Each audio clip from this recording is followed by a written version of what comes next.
प्रतियोगी परीक्षा के समस्त योद्धाओं को मेरा नमस्कार। मैं हूं डॉक्टर विवेक श्रीवास्तव और आप देख रहे हैं किरण ग्लोबल जीएस वर्ल्ड। दोस्तों, आज हम और आप मिलकर चर्चा करेंगे 2 और 3 मई के करंट अफेयर्स की। दोस्तों, आज मेरा गला थोड़ा सा ख़राब है, इसलिए आप लोग इसी ख़राब गले के साथ ही एडजस्ट कर लीजिएगा। तो बिना किसी देरी के हम वीडियो शुरू करते हैं।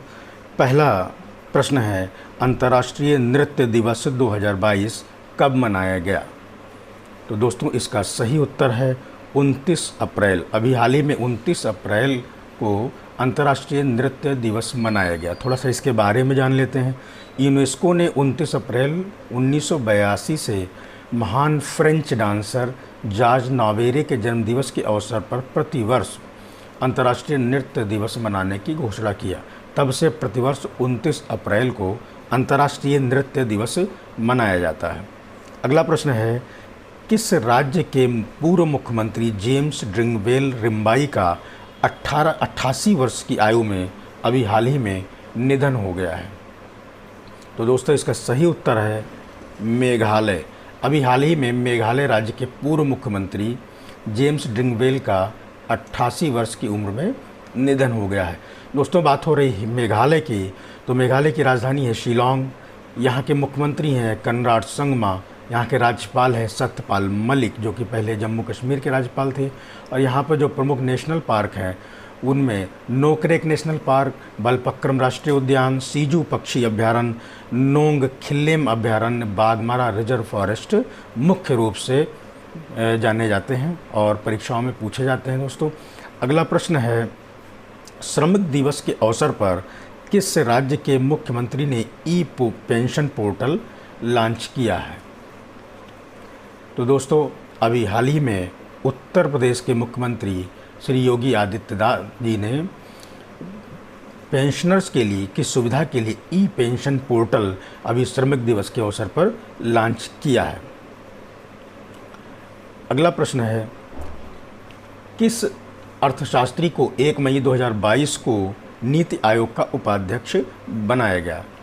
तो अभी हाल ही में नीति आयोग के जो दूसरे उपाध्यक्ष राजीव कुमार ने इस्तीफा दे दिया था, उसके बाद सुमन बेरी को उनके स्थान पर नीति आयोग का उपाध्यक्ष नियुक्त किया गया है। दोस्तों, जैसा कि मैं पहले वीडियो में बता चुका हूं कि नीति आयोग योजना आयोग के स्थान पर 2014 में बनाया गया था और इसके अध्यक्ष भारत के तत्कालीन जो प्रधानमंत्री होते हैं वही होते हैं। अगला प्रश्न है, किसने भारत के 34वें विदेश सचिव के रूप में पद ग्रहण किया? तो अभी हाल ही में विनय मोहन क्वात्रा को 34वें विदेश सचिव के रूप में नियुक्त किया गया है। अगला प्रश्न है, जीन बैंक परियोजना स्थापित करने वाला भारत का पहला राज्य कौन बना? तो दोस्तों, अभी हाल ही में महाराष्ट्र में देशी और लुप्तप्राय जानवरों, फसलों, समुद्री और जैविक प्रजातियों के संरक्षण के लिए एक जीन बैंक की स्थापना किया गया है।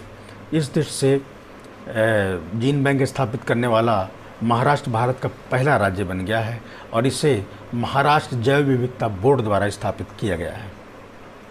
अगला प्रश्न है, Times Higher Education impact ranking 2022 में कौन सा विश्वविद्यालय शीर्ष पर रहा?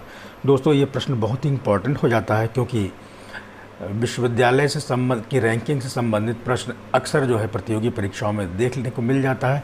खासतौर से वो परीक्षाएं जो टीचिंग से संबंधित होती हैं, शिक्षक भर्ती से संबंधित होती हैं, उसमें इस प्रकार के प्रश्न जरूर मिल जाते हैं। तो दोस्तों, इसका सही उत्तर है कि वेस्टर्न सिडनी यूनिवर्सिटी को अभी Times Higher Education impact ranking 2022 में शीर्ष स्थान प्राप्त हुआ है। थोड़ा इसके बारे में जान लेते हैं। ब्रिटिश प्रकाशन टाइम्स हायर एजुकेशन द्वारा जारी इम्पैक्ट रैंकिंग 2022 में प्रथम 3 स्थान पर क्रमशः वेस्टर्न सिडनी यूनिवर्सिटी ऑस्ट्रेलिया पहले स्थान पर रहा, एरिजोना स्टेट यूनिवर्सिटी यूएसए दूसरे स्थान पर रहा और वेस्टर्न यूनिवर्सिटी कनाडा को तीसरा स्थान प्राप्त हुआ। इम्पैक्ट रैंकिंग 2022 में 2 भारतीय विश्वविद्यालयों को शीर्ष 100 में स्थान मिला है। पहला है अमृता विश्व विद्यापीठम को 41वां स्थान और दूसरा लवली प्रोफेशनल यूनिवर्सिटी को 74वां स्थान मिला है।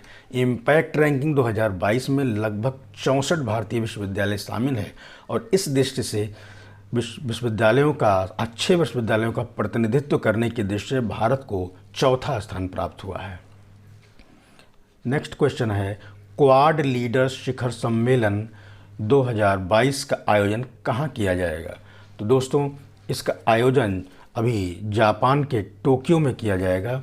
क्वाड का फुल फॉर्म होता है क्वाड्रिलेटरल सिक्योरिटी डायलॉग। इसमें मुख्य रूप से 4 देश शामिल है, भारत, अमेरिका, जापान और ऑस्ट्रेलिया। और ये शिखर सम्मेलन अभी 24 मई को टोक्यो में आयोजित किया जाना है। अगला प्रश्न है, किस भारतीय फिल्म अभिनेत्री को 75वें कान फिल्म फेस्टिवल की जूरी सदस्य में शामिल किया गया है?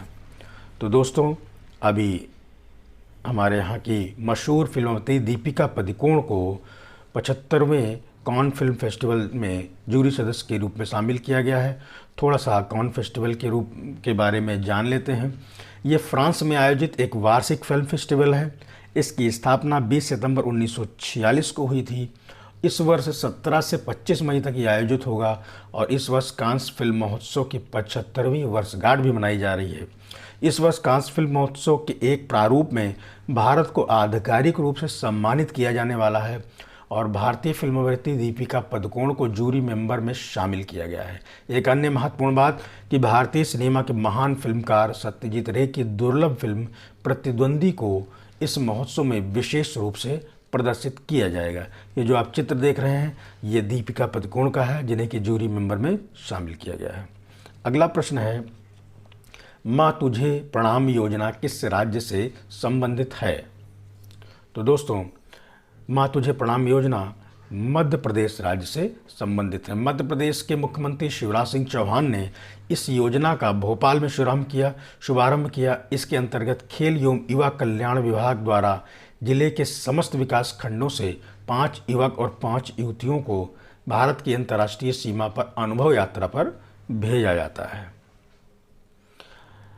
अगला प्रश्न है, हाल ही में बेस्ट इंफ्रास्ट्रक्चर प्रोजेक्ट का पुरस्कार किसे दिया गया? तो दोस्तों, अभी हाल ही में अटल टनल को, या कह सकते हैं अटल सुरंग को, बेस्ट इंफ्रास्ट्रक्चर प्रोजेक्ट का पुरस्कार दिया गया है। अटल सुरंग हिमाचल प्रदेश के रोहतांग में निर्मित है। ये मनाली को लाहौल स्पीति घाटी से जोड़ती है। इसे 3 अक्टूबर 2020 को प्रधानमंत्री नरेंद्र मोदी जी ने देश को समर्पित किया था। ये बहुत ही इम्पोर्टेंट प्रश्न है दोस्तों, अगर मेरा वीडियो आपको पसंद आ रहा है, मेरे बताने की शैली आपको समझ में आती है, तो मेरे चैनल को सब्सक्राइब जरूर करें और बेल आइकन पुश कर दें, जिससे हर आने वाला वीडियो आपको मिलता रहे। अगला प्रश्न है, विश्व पशु चिकित्सा दिवस 2022 कब मनाया गया? तो दोस्तों, अभी हाल ही में 30 अप्रैल को विश्व पशु चिकित्सा दिवस मनाया गया है। विश्व पशु चिकित्सा दिवस प्रतिवर्ष अप्रैल माह के आखिरी शनिवार को मनाया जाता है। इसका उद्देश्य पशु स्वास्थ्य देखभाल और पशु क्रूरता को रोकने के लिए कदम उठाने के बारे में जागरूकता फैलाना है। विश्व पशु चिकित्सा दिवस 2022 का विषय है पशु चिकित्सा को मजबूत करना। अगला प्रश्न है, प्रेस स्वतंत्रता दिवस कब मनाया जाता है? तो अभी हाल ही में 3 मई को प्रेस स्वतंत्रता दिवस मनाया गया है। 3 मई 1993 को संयुक्त राष्ट्र महासभा ने पहली बार विश्व प्रेस स्वतंत्रता दिवस मनाने का निर्णय लिया था। इसका थीम है जर्नलिज्म अंडर डिजिटल सीज। 1997 से यूनेस्को 3 मई को गिलेर्मे कानो वर्ल्ड प्रेस फ्रीडम अवार्ड भी देता है, जो प्रेस का सबसे बड़ा पुरस्कार माना जाता है। प्रेस स्वतंत्रता में नॉर्वे का स्थान प्रथम है। अगला प्रश्न है, हाल ही में किसे व्हिटली गोल्ड अवार्ड से सम्मानित किया गया है? तो दोस्तों, इसका सही उत्तर है चारू दत्त मिश्रा को अभी हाल में व्हिटली गोल्ड अवार्ड से सम्मानित किया गया है। नेचर कंजर्वेशन फाउंडेशन मैसूर के सह निदेशक और स्नो लेपर्ड ट्रस्ट के कार्यकारी निदेशक चारू दत्त मिश्र को ब्रिटेन की वन्यजीव संरक्षण संस्था व्हिटली फंड फॉर नेचर की तरफ से 1 लाख पाउंड का व्हिटली गोल्ड अवार्ड प्रदान किया गया है। अगला प्रश्न है, पीवी सिंधु ने एशिया बैडमिंटन चैंपियनशिप में कौन सा पदक जीता? तो दोस्तों, अभी हाल ही में पीवी सिंधु ने कांस्य पदक जीता है। ये चित्र जो आप सामने देख पा रहे हैं, ये पीवी सिंधु का चित्र है, जिन्होंने एशिया बैडमिंटन चैंपियनशिप में कांस्य पदक जीता है। अगला प्रश्न है, अंतर्राष्ट्रीय मजदूर दिवस 2022 कब मनाया गया? तो अभी हाल ही में 1 मई को अंतर्राष्ट्रीय मजदूर दिवस मनाया गया है। अमेरिका में हुए मजदूर आंदोलन की याद में 1 मई 1889 को मजदूर दिवस के रूप में मनाने की मंजूरी दी गई थी। भारत में पहली बार इसे 1 मई 1923 को चेन्नई में मजदूर दिवस के रूप में मनाया गया था। अगला प्रश्न है, हाल ही में विश्व बैंक ने किस देश के मिशन कर्मयोगी कार्यक्रम के लिए $47 मिलियन की मंजूरी दी है? तो दोस्तों, मिशन कर्मयोगी भारत का एक बहुत ही महत्वाकांक्षी योजना है। मिशन कर्मयोगी योजना 2 सितंबर 2020 को लॉन्च की गई थी। इसका उद्देश्य ऑनलाइन और ऑफलाइन ट्रेनिंग के द्वारा सरकारी कर्मचारियों के स्किल को डेवलप करना है। अगला प्रश्न है, सेमीकॉन इंडिया कॉन्फ्रेंस 2022 का आयोजन कहाँ किया गया? तो अभी हाल ही में बेंगलुरु में सेमीकॉन इंडिया का आयोजन किया गया है। बेंगलुरु में 3 दिवसीय सेमीकॉन इंडिया कॉन्फ्रेंस 2022 का आयोजन बेंगलुरु में किया गया। इसका उद्घाटन नरेंद्र मोदी जी द्वारा किया गया है। यह सम्मेलन भारत को सेमीकंडक्टर डिज़ाइन, निर्माण और प्रौद्योगिकी विकास के उद्देश्य से किया गया है। अगला प्रश्न है, निर्मला देशपांडे स्मृति विश्व शांति पुरस्कार किसे प्रदान किया गया है?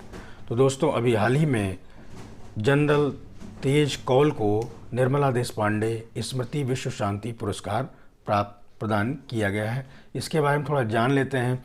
सेवानिवृत्त जनरल तेज कौल को अखिल भारतीय रचनात्मक समिति ने निर्मला देशपांडे स्मृति विश्व शांति पुरस्कार प्रदान किया है।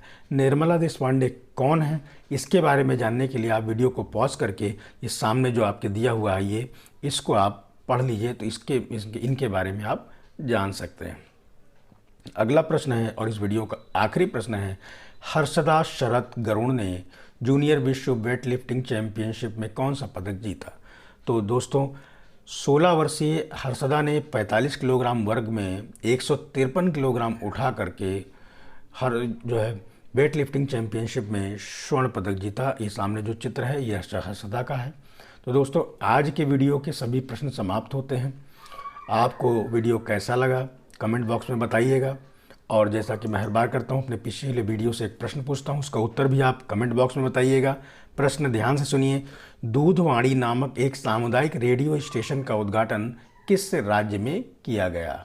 दूधवाणी नामक एक सामुदायिक रेडियो स्टेशन का उद्घाटन किस राज्य में किया गया? इसका उत्तर आप लोग कमेंट बॉक्स में बताइएगा। परिश्रम करते रहिए, सफलता ज़रूर मिलेगी। धन्यवाद।